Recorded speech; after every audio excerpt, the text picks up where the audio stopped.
my science fair, I chose to examine the efficiency of biofuels. As a result of the dwindling supply of non-renewable resources, I wanted to see if biofuels would be reasonable alternative sources of fuel for the future. I hypothesized that if the fuel with the highest energy density was burned, then the greater the heat transfer, which would result in hotter water temperature.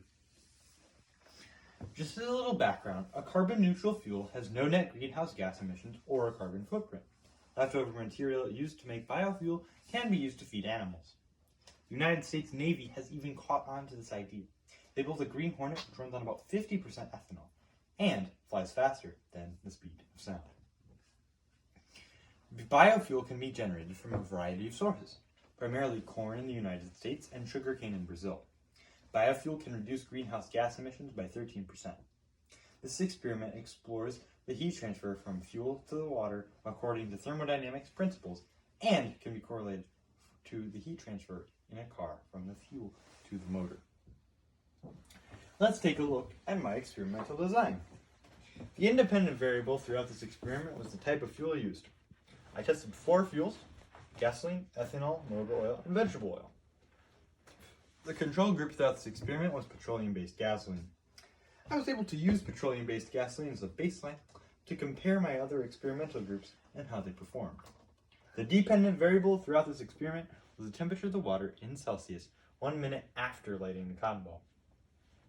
The constants throughout this experiment were the ring stand, the tap where I got the water from, the outside air temperature, the amount of water in the can, and the funnel used to put the water into the can. Let's take a look at my procedure. First, gather materials. Next, empty, clean, and prepare 10 soda cans. After that, submerge a cotton ball. I pour 150 milliliters of fuel into a measuring cup, and then submerge the cotton ball into the fuel until it's completely soaked. Then, fill an empty soda can with 125 milliliters of tap water. After that, place a cotton ball into the holding can. Then, place the water can from earlier into the ring stand above the can with the fuel. Then, put a thermometer into a piece of foam to prevent it from touching the bottom of the can. Record the initial temperature. In my case, the initial temperature was 18 degrees Celsius. Next, ignite the cotton ball and fire with the lighter. Observe and record the temperature of the water 1 minute after lighting the cotton ball. Be sure to alternate which cans are used in each experiment so that each starts at room temperature. Finally, repeat steps 4 through 11 10 times for each of the 4 experimental groups. As you can see, I tested the 4 experimental groups 10 times. The data is displayed on this data chart. From this data, I was able to calculate the average median mode and range. The data on this chart is displayed on this graph.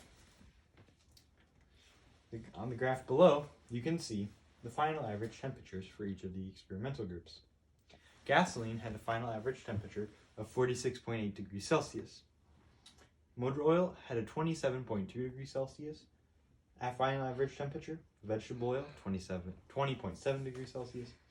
Ethanol, 75 degrees Celsius. Here are the energy densities for those 4 fuels.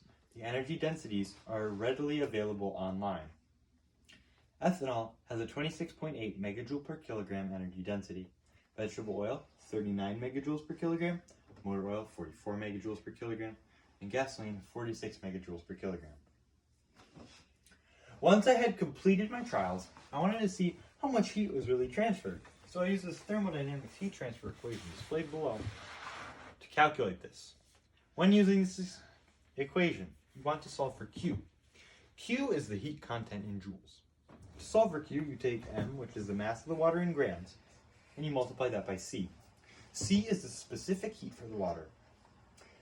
You multiply M and C by delta T, which is the change in temperature. So the final average temperature for each of the 4 experimental groups that you test, minus the initial temperature, in my case, 18 degrees Celsius. Here are the results that I calculated. Gasoline, 15 kilojoules. Motor oil, 4.8 kilojoules. Vegetable oil, 1.4 kilojoules. And ethanol, the highest, of 29.8 kilojoules. In conclusion, the one result that did not agree with the hypothesis was the increase in water temperature with ethanol, since it had the lowest energy density. I consulted Dr. Dan Chilcause of Penn State University to see if he could offer any insight as to why ethanol in this experiment performed better than gasoline.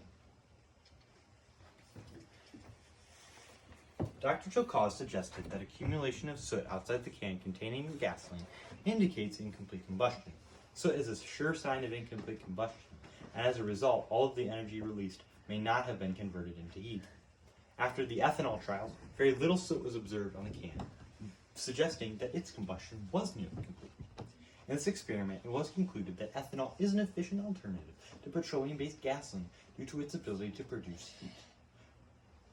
Vegetable oil, which produces significantly less heat, can still be used as a biofuel, but structural modifications, such as larger fuel lines or preheating the oil, are needed. This study confirmed that a biofuel such as ethanol can be a reliable, renewable source of energy.